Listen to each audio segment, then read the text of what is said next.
attention to what you're paying attention to, because what you pay attention to, you bring more of into your experience. We don't always have the internal resources to pay attention to what we are paying attention to, but we always bring into reality what we are paying attention to. And so when are the times in which we don't have access to be aware of what we are bringing into our reality or what we are paying attention to? When we are in fight, flight, fawn, and freeze. When we are reacting as opposed to responding. When we are in those survival states, our prefrontal cortex shuts down, and that's the part of our brain that allows us to be a full observer or in full observation mode, or that part of the brain allows us to pay attention to what we're paying attention to. Now, with that being said, there are so many things going on and being broadcast that naturally put us into a state of fight, flight, fawn, and freeze. There are so many things that are going on and being broadcast to us that put us into a survival mode and turn off the part of our brain that keep us aware of how we are participating, how we are reacting, and what we are bringing into our experience. So if you understand that what you focus on, you get more of, or what you think about, you bring about, then you understand the importance of being aware of what you think about. And so if that is important to you, learning how to get out of fight, flight, fawn, and freeze and get more into a state of coherence on purpose, that will allow you to have that part of your brain on and give you the decision, the choice on how you want to proceed. So there's also another element to this. What if the images, the stories that are being broadcast to us are being broadcast to us in a deliberate way, knowing how our animal body responds or reacts? When we are in fight, flight, fawn, and freeze perpetually, there is an element of giving away our power. There's an element of giving away our executive functioning.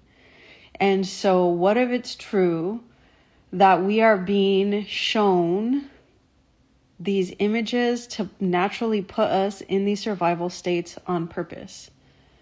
And if that could be true, would that increase the importance to create coherence so that way when you see those images, you remain online with all parts of your brain, and then you get to decide how you show up? Hello, welcome. If you have any questions for me, just drop it into the chat. The things that I am focusing on right now, or what's inspiring me, is the reality of quantum mechanics, quantum structure, quantum manifestation. So within this idea of quantum manifestation, we create our reality moment by moment, depending on what it is that we are focusing on.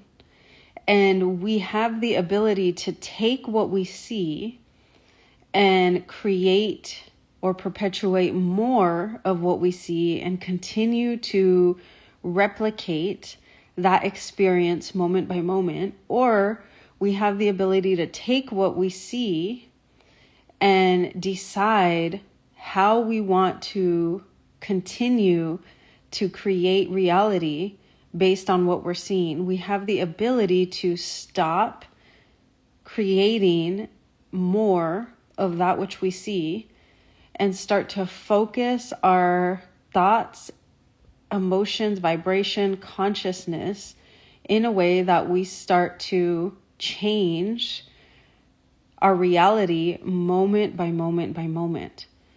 But like I was saying in the beginning, many of us surrender, or what is the word that I'm looking for? We give up this ability. We surrender, we resign the idea that that is true. And I wonder, why do we do that? Why do we resign the idea that we have the ability to create our reality moment by moment? And I think it's because then it would give us responsibility. And there's twofold to that. It would give us the ability to respond. That's one way to see responsibility. But then it would give us responsibility to start to create a reality in which we like to see more of. And maybe we're not used to that as much as a collective. Maybe we think that it's easier to just surrender that ability and get mad and blame the circumstances instead of use it as a reflection or data that we can then use to create a reality that reflects more of what we want. And if we each created our reality more often, more on purpose, the way that we wanted it to be, how would that then affect the collective reality? That I think is another way that we use the collective reality as an excuse to stay in fight, flight, fawn, and freeze, instead of inspiration or motivation to get into a state of coherence, regain access to that part of our brain, start to think thoughts on purpose, vibrate emotions on purpose, become a frequency on purpose, and then create a new reality. So why do we do this? Why do we not only resign our power, but why do we also get mad and blame the circumstances instead of taking on and practicing that responsibility? Maybe there's a bunch of different answers to this, but one of the things that I'm thinking about is the idea of existential kink. And if you haven't looked into that philosophy, do so. It's resembling shadow work and things that have been around for quite some time in the psychology world. But this is like a new take at it. And Ellen, what's her name? Something. Lovewell. Sorry. Love you. But the book is called Existential Kink, if you want to check it out. But under that idea is like, do we collectively like the emotions of feeling angry? Do we find pleasure in being powerless? Do we find pleasure in blaming the circumstance or other people? Does that do something for us? And you think about like, what is kink? And to me, it's this idea of getting pleasure in non-conventional ways. It's kinky. Do we collectively have some type of like pleasure that we get from being like mad at the way things are? That's just something to think about. And on the top of our head, we're like, no, what the hell are you talking about? Of course I don't get pleasure out of being mad at the circumstance and blaming what is. But if you didn't get pleasure out of it, then you wouldn't do it. That's the concept of existential kink, one part of it at least. And so if that's not true and we're not getting collective pleasure out of it, then what can we do to get more pleasure? Different kinds of pleasure, maybe fulfillment.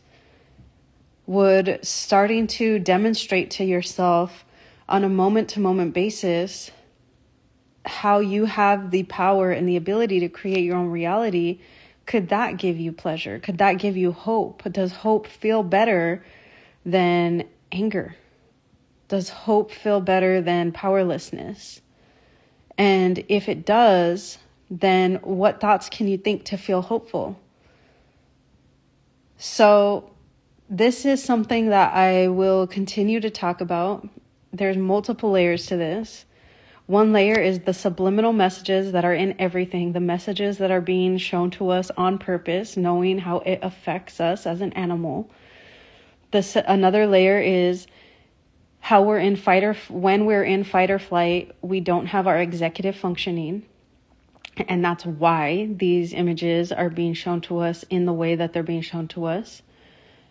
How we decide to recognize when we are in that state of being and we don't need to be in that state of being, and what we do after becoming aware that we are in that state of being. Get into coherence, get back that executive functioning. And then the decision to believe that we are creating our own reality, and then start to lean into how to get really good at creating the reality that we truly want, how to become extremely skilled at creating the reality that we want. Because according to quantum science, we are creating our reality right now based on what we focus on, whether it's a reality that we like or we don't like. We're doing it already, whether we believe in it or not. It's something that's inherently happening. So if that were true, would you want more executive say over what it is that you're creating?